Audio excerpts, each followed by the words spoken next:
There's a time to reap, a time to sow, and a time to die. Aye.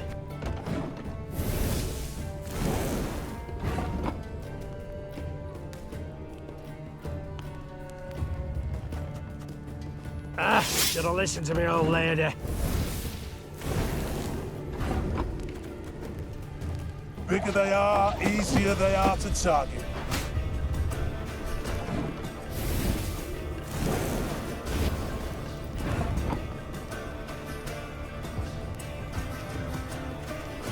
This harvest will be reaping black-clad heads.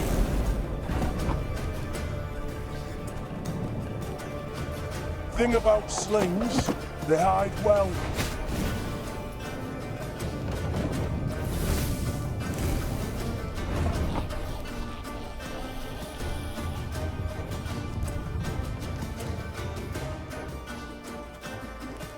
My spirit's willing and how, but these damn boots are killing me.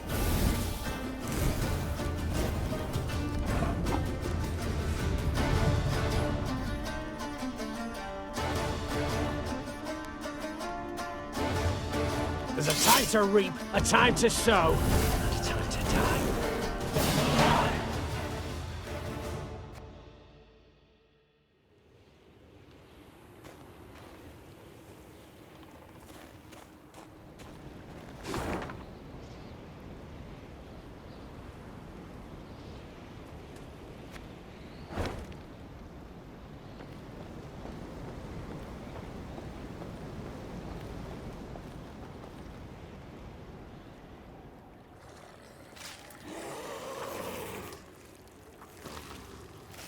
Meve's force neared Davor's abyss. Signs of beastly feasting were not hard to find. Countless paw and claw tracks were impressed in the blood-stained snow. Among the boulders, bones picked clean were strewn about. Gascon lifted one from the ground. Empty inside, He said. Something sucked out the marrow. Meve's soldiers feigned indifference to the grisly sight. They marched on, their stepped rhythm unwavering, a song on their lips. Yet hearing a slight tremolo in their voices, Meve knew they merely sought to drown out their fear. A moment later, a commander's horn sounded, the signal to halt. The Queen galloped to the fore of the column and found herself at the edge of a vast, round hole in the ground. She could not see the bottom. Meve drew her reins tight to prevent her mount from taking even one step forward. What is this? A crater? A desiccated lake? A mine of the strip variety. Gabor explained. Treasures we picked and shoveled for here. Diamonds. Till we happened on the beasts, that is. What now? Orion's a dam. Holds back a lake.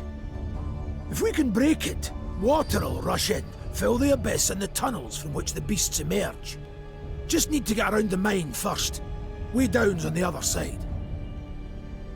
Meve squinted and gazed into the distance. Indeed, there was the dam. And at its foot, a swarm of beasts roiled about. Her soldiers gazed at their queen expectantly, their arms at the ready. She knew well they would rush into battle, in spite of their fear. Gabor! Meve cried out over the whirling wind. Have you bards here in Mahakam? Course, your grace! Then we shall give them good reason to compose this day, on the themes of courage, of heroism, of Lyria! Gee up! And with that cry, the queen spurred her mount, grabbed a banner, and raising it high over her head, rushed headlong at the horrid swarm.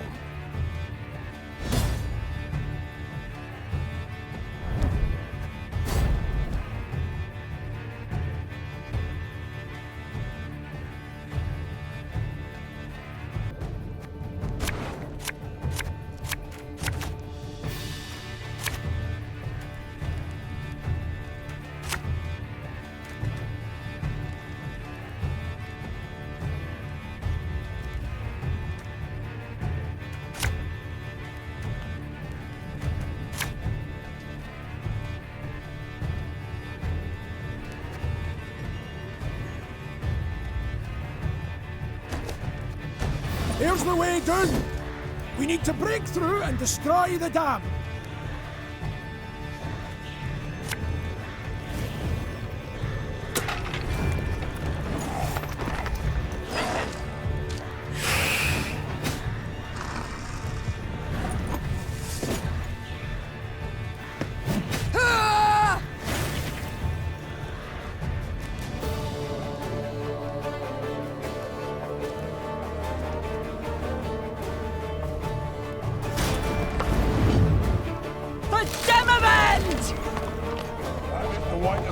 From half a league away.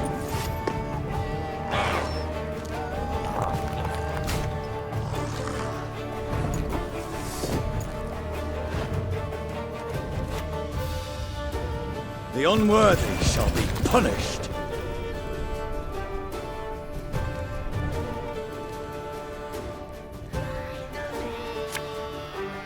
Coin never stinks, no matter how rank the pouch.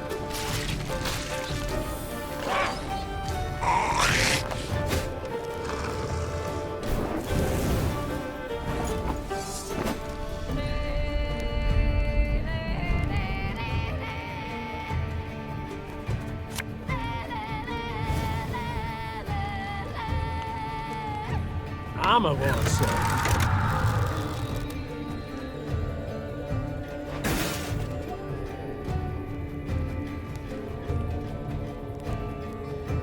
You mad? Don't shake that! Your Grace, monsters approach from all sides.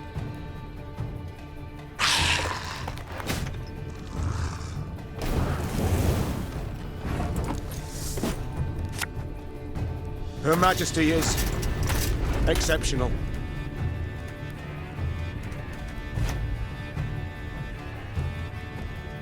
As ordered.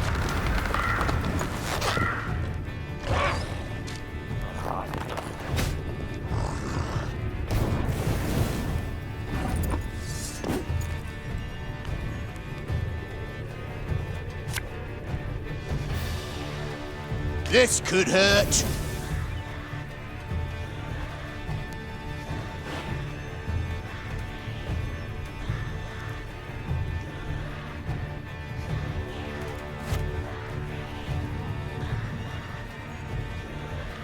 I think you'll really like this one.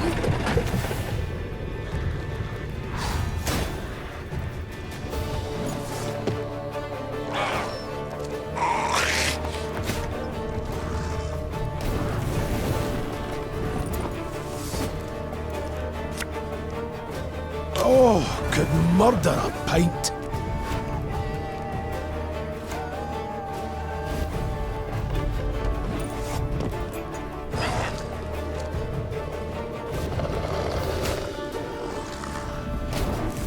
Excellent! The dam's about to give! Make love, not war.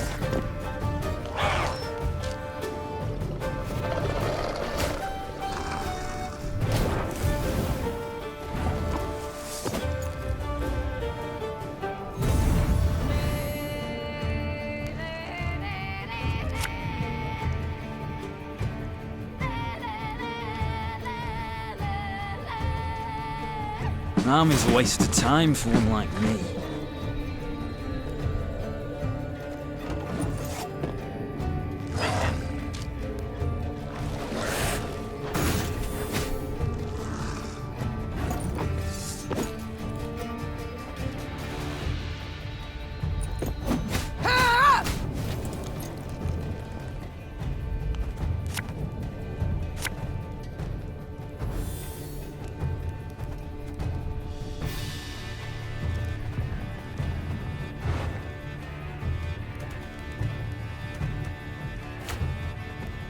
Looking to dance, mate?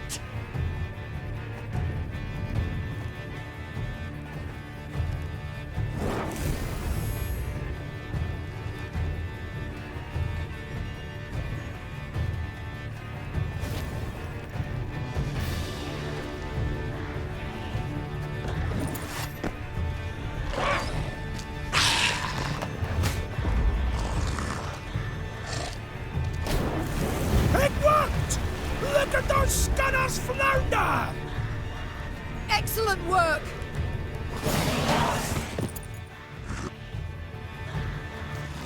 And indeed, bards sang of this battle soon after. For no claws or fangs could break through the wall of shields the Lyrians raised that day. And no scales could protect the beasts from the Lyrian stinging arrows and blades. Fight! Do not relent! Let us show these beasts it is they who should fear us! The Queen shouted. In the end, the beasts turned to flee, yet Meve's force cut off any chance of escape. A solid wall of men began to push the monsters ever closer to the edge of Davil's abyss. Pressed from all sides, the horrors began slipping over the precipice, screeching terribly as they fell.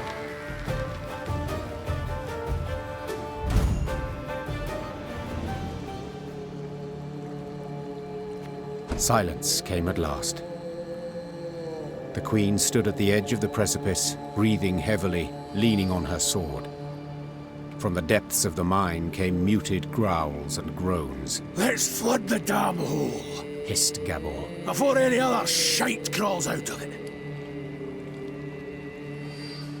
A rush of icy water suddenly rose, then just as abruptly plunged into the mine, flooding the pit. And where once lay Davor's abyss, now lay Davor's pond. Meve descended back into the pass, exhausted and covered in beastly blood, yet also exceedingly pleased. She was one step closer to dwarven support in the war against Nilfgaard. Once the Lyrians had put some distance between themselves and the now destroyed monster lair, Meve ordered her men to pitch camp. Then she sent the quartermaster off for food and drink. The soldiers lit campfires, then set aside their weapons. Soon after, lively music and song could be heard throughout the camp. Your Majesty, Reynard said from behind Meve's back. a messenger from the Elder-in-Chief. The Queen turned to see a dwarf in a richly adorned jerkin and a shako with golden seams. She stifled her laugh into a smile and lifted her chin proudly, expecting praise and a pledge of aid in the war against Nilfgaard. My lady, your daring deeds have come to the Elder's attention. Said the dwarf in a measured voice. He's positively irate and demands an explanation. Irate? But why? I and my men, we've aided you greatly. Elder Hugh awaits at the Long Bridge. You'd be wise not to keep him there any length of time. And with that, all the Queen's enthusiasm for a celebration was instantly gone. She waited until the fires expired and the songs died down, then gave the order to march.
Gazing towards the horizon, Meve noticed a dark shape outlined against the mantle of snow that lay on the ground. It proved a tower, toppled and broken in pieces. Around it lay the ruins of other buildings, blocks hewn out of basalt rock protruding from the permafrost. That'd be the Clan Vidmar ruins, said Gabor, hollering over the wind. rich ones. Had their clan seat here till earth tremors turned all into dust. Hundreds of dwarves lived here once, and now, not a living soul. Ah! Help! Save me! On the contrary, there was someone midst the ruins, and said someone was clearly in trouble. Meve ordered her men to find the unfortunate soul. They returned moments later, leading a dwarf whose teeth chattered. They had found him in a ruined building where he'd sought shelter from ghouls. Judging by his appearance, the dwarf had spent the better part of a week there. Mirko Vidmar, they call me. He said, patting down unkempt hair that seemed to reach in all directions. I came here seeking a family heirloom, lost in the tremors and the chaos they caused. I ken the chamber where it ought to be, but, well, beasts made their lair there. I cannot drive them off on my own. But bold warriors like yous ought to cut them down in a jiffy. So, will you help? I too have lost my home, estate, said the Queen. so I understand well what you feel. I shall help you recover your heirloom. Call it a win. Mirko Vidmar's face lit up. Though he'd spent a week besieged and eating stale biscuits, and though there was a hoarfrost in his beard, he quickly trotted to the front of the column and led the Lyrian soldiers to the underground chamber. As promised, beasts awaited there.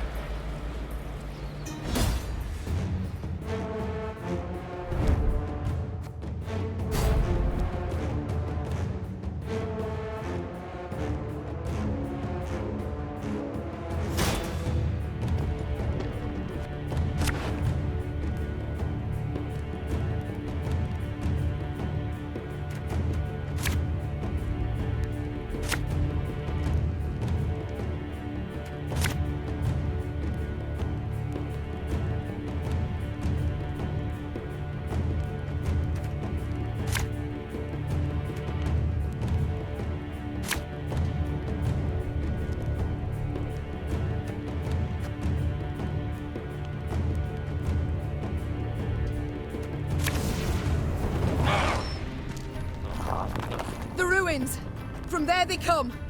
Drive them back!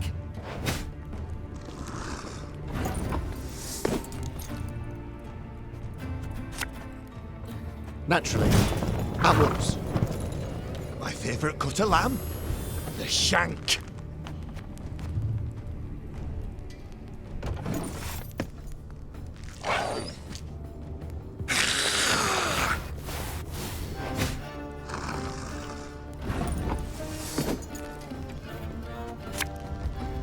Again and again and again.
You mad?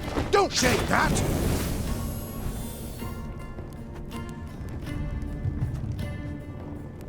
An army's a waste of time for one like me.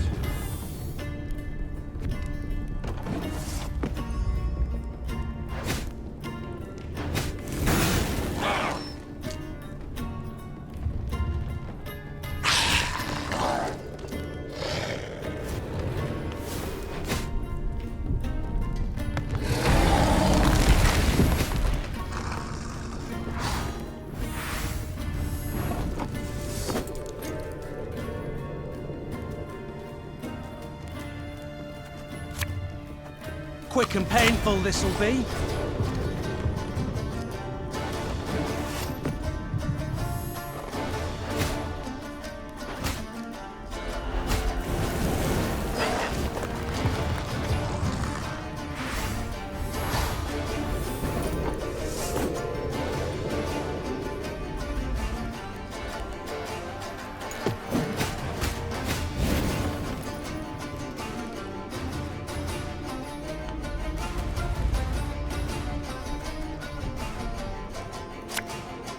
Oh, could murder a pint.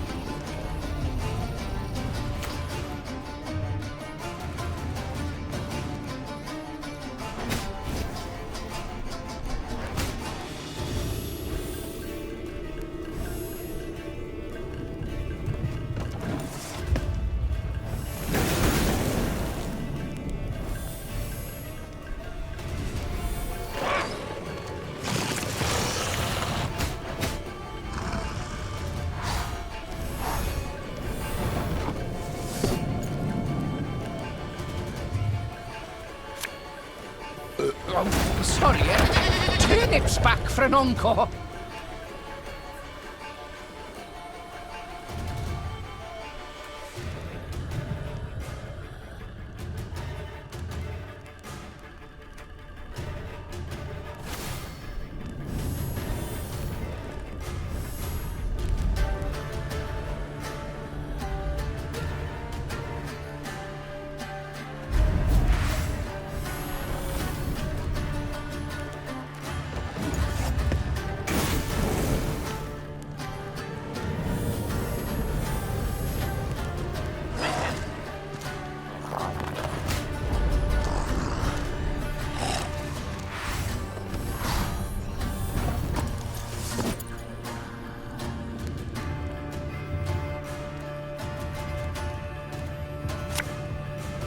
The unworthy shall be punished.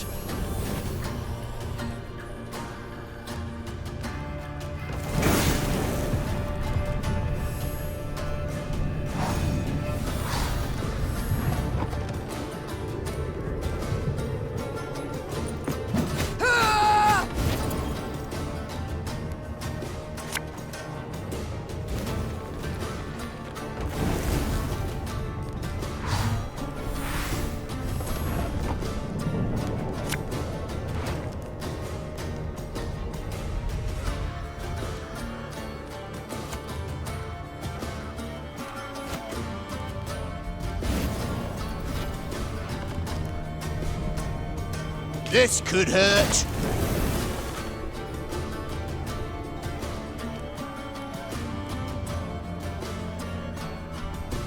Looking to dance, mate?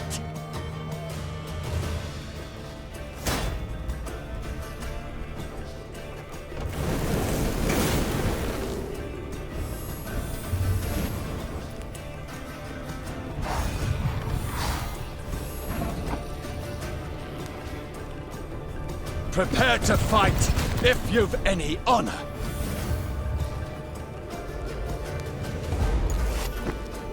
Let's get a move on before any others show up.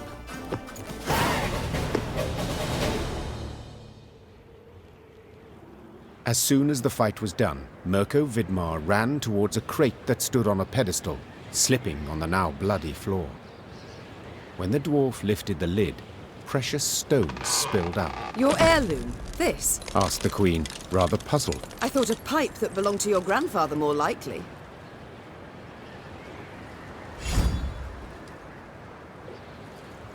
Seems to me Brother Mirko wasn't wholly candid with us. This here's no heirloom, no family souvenir. It's the treasure trove of Clan Vidmar. We thought it gone for good. Pressed for the truth, Mirko admitted no family sentiment had prompted this expedition. The dwarf had planned to leave Mahakam and start a new life among humans. Yet he did not wish to do so without sizable capital. I can't stand to stay here a moment longer. The days, all of them, they're identical.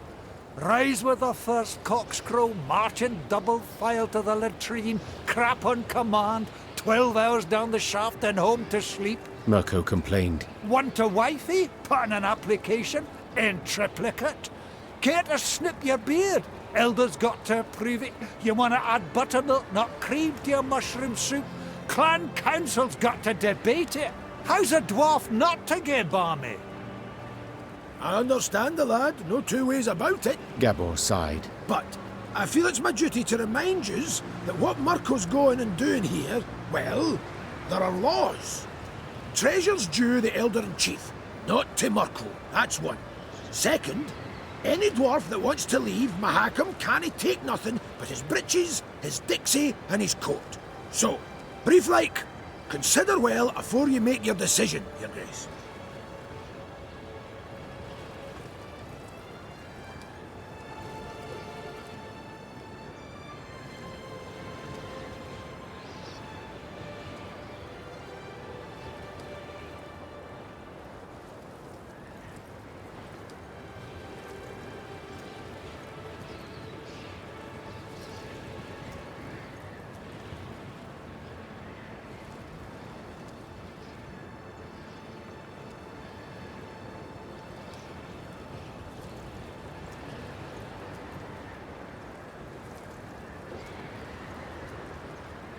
I sympathise, Mirko, Said Meve. but I'm a crowned head. I must decline. National interest requires I show the greatest possible care for my relations with Elder-in-Chief Hugh. Yet in aiding you, I could sour those greatly. I shall return the treasure to him, I must. While you do what you will. Mirko Vidmar swore under his breath, then jostled his way through the Lyrian infantry and into the mountains, towards human lands.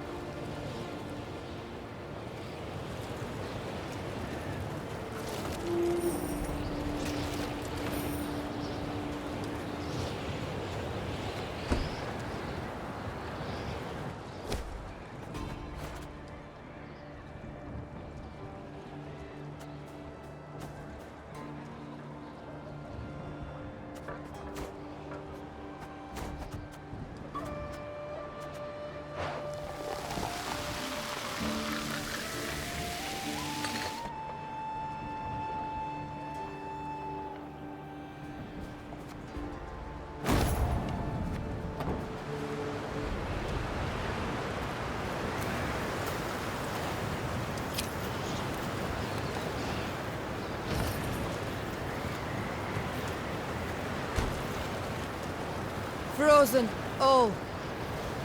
Only the banner moves, blown by the wind. Downright poetic. Prime material for a ballad, perhaps even a whole saga.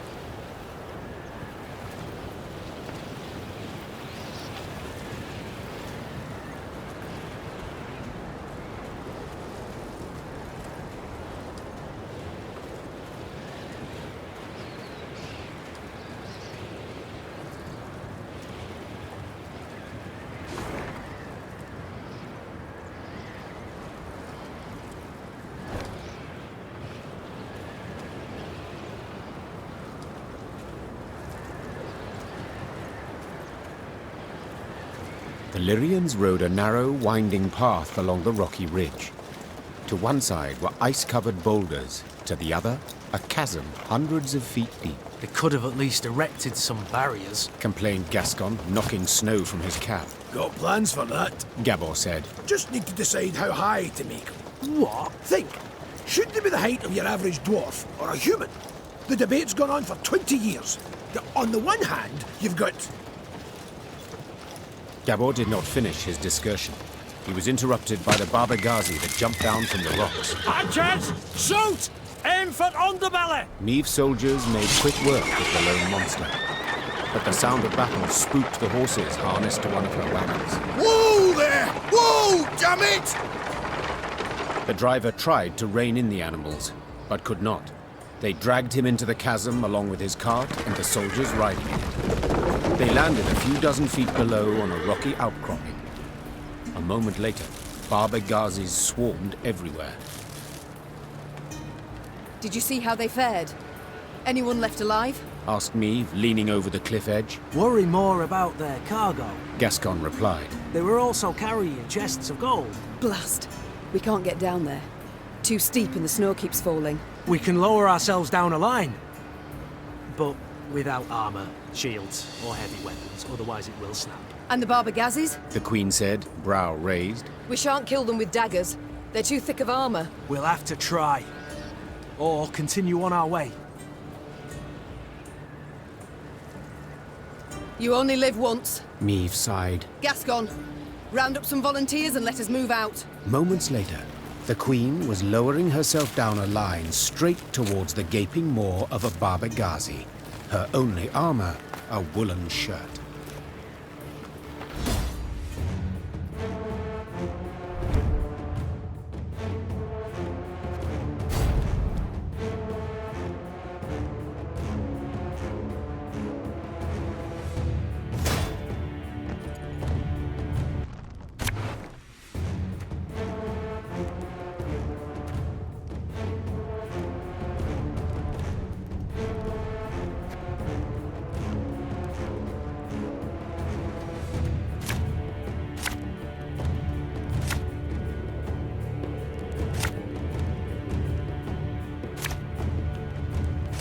Careful! No one try to be a hero!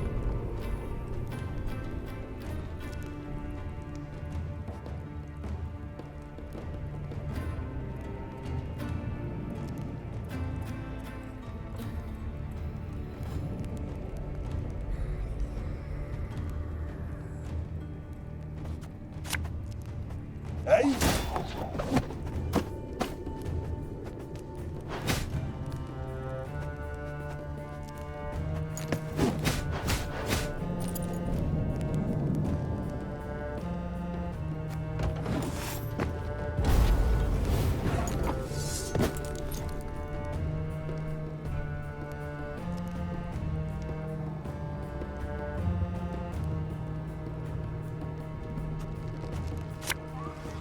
Got a death wish?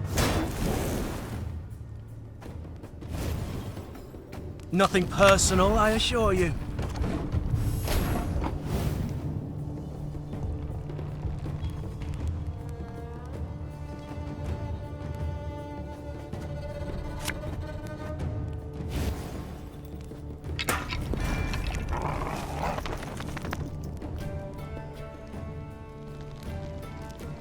Arbalist at your command.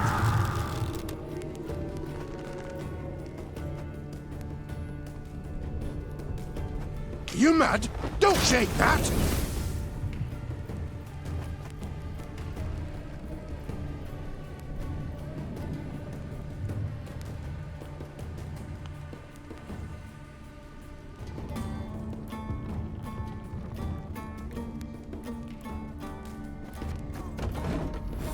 Ah, slippery up here, and it's a bloody long way down.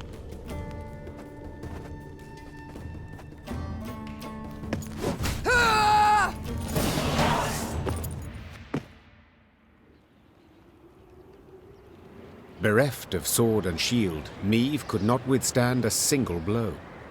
She thus danced atop the frozen snow, deftly dodging the Barbagazi's lightning-fast strikes, while delivering but a few well-aimed hits of her own, to their eyes, ears, and gaping jaws.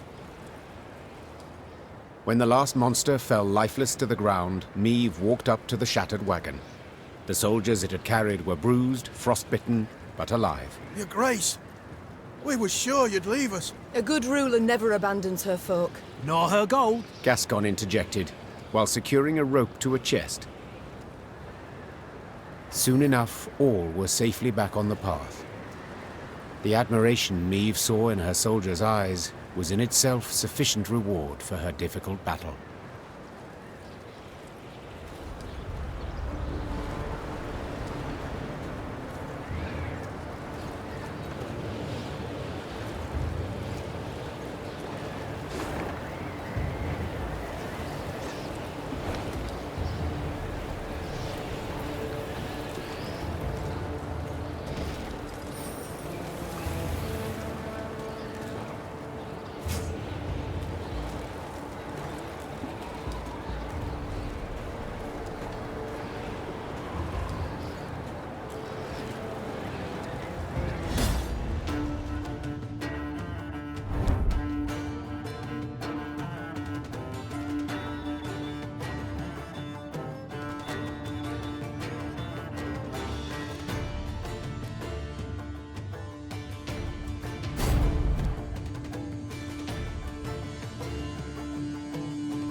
Augur me!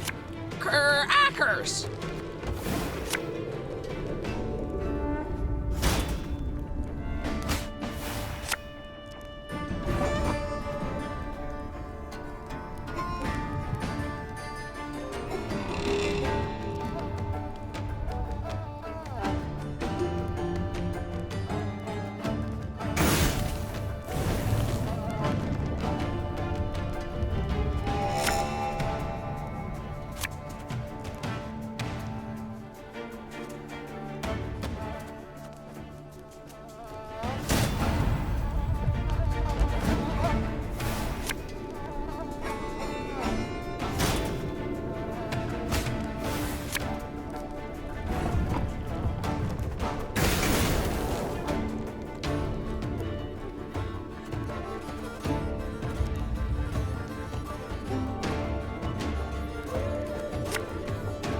Gods are blowing fair winds the day.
I am here to lend a helping hand.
Welcome to me inn.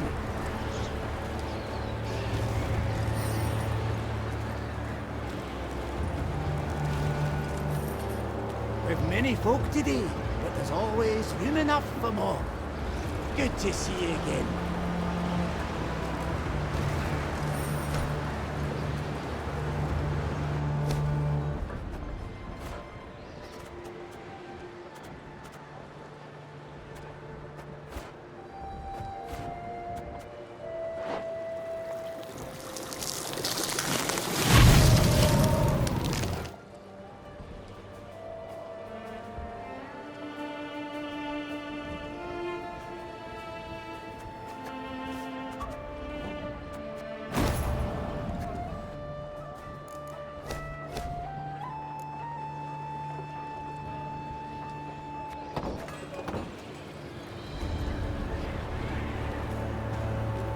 with many folk.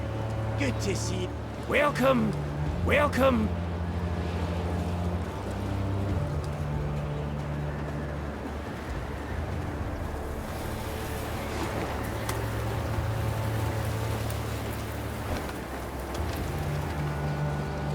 Hefty mantle of fresh snow today.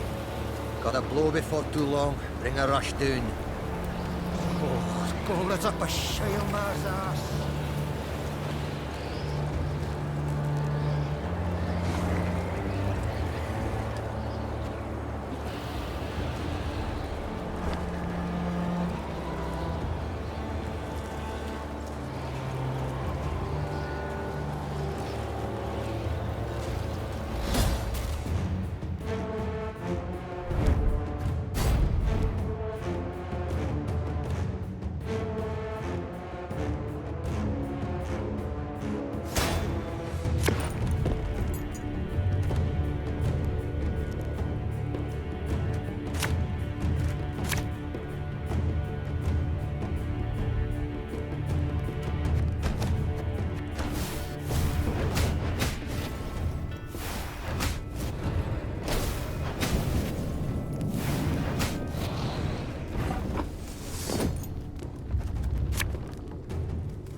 As you command. One boat's all I need.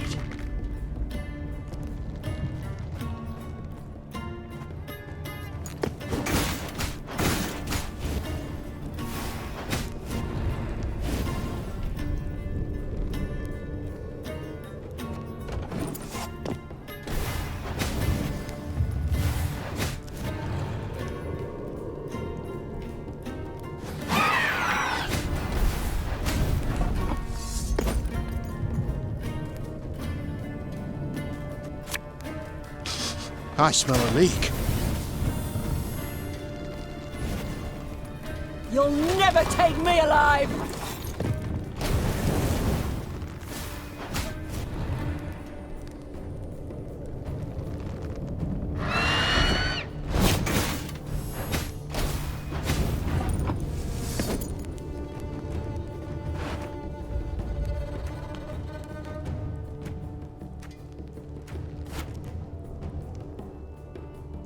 The unworthy shall be punished.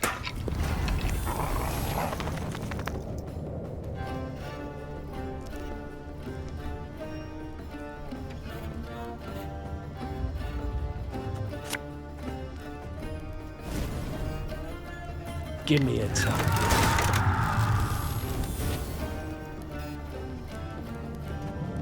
Again and again and again.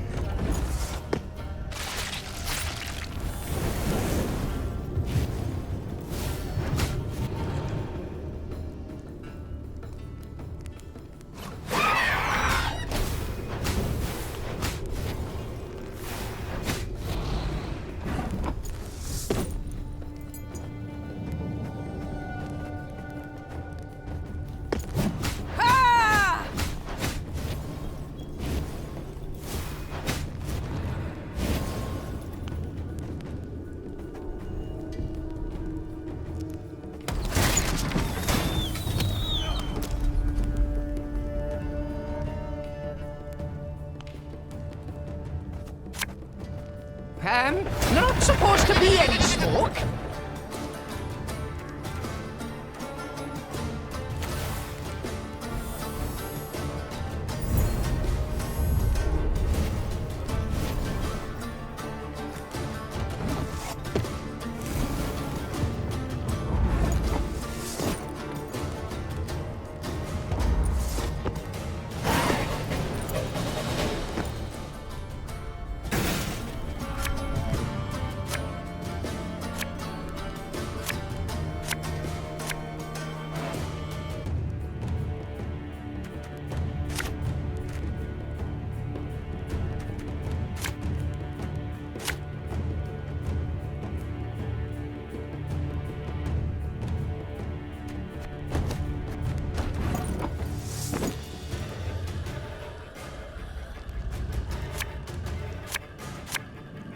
An army's a waste of time for one like me.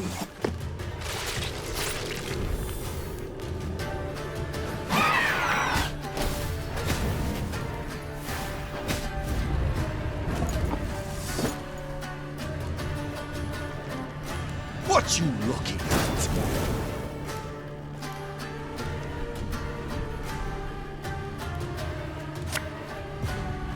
You mad?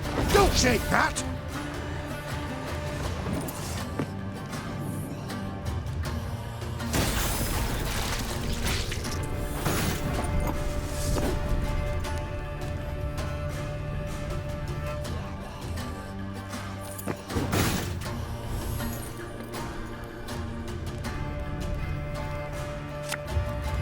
Have her done in a jiffy.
Naturally. At once.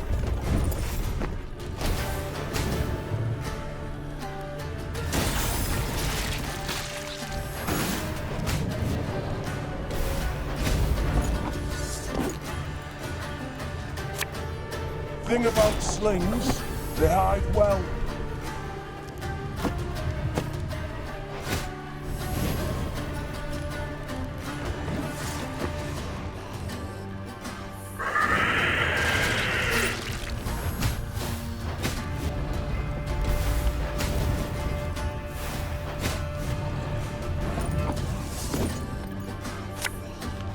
Nothing personal, I assure you.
Meve now witnessed a sorry sight.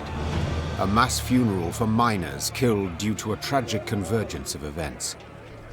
Their lead caskets lay upon the snow, wreaths of hop cones laid upon them in turn. The mourners waited for the diggers to finish.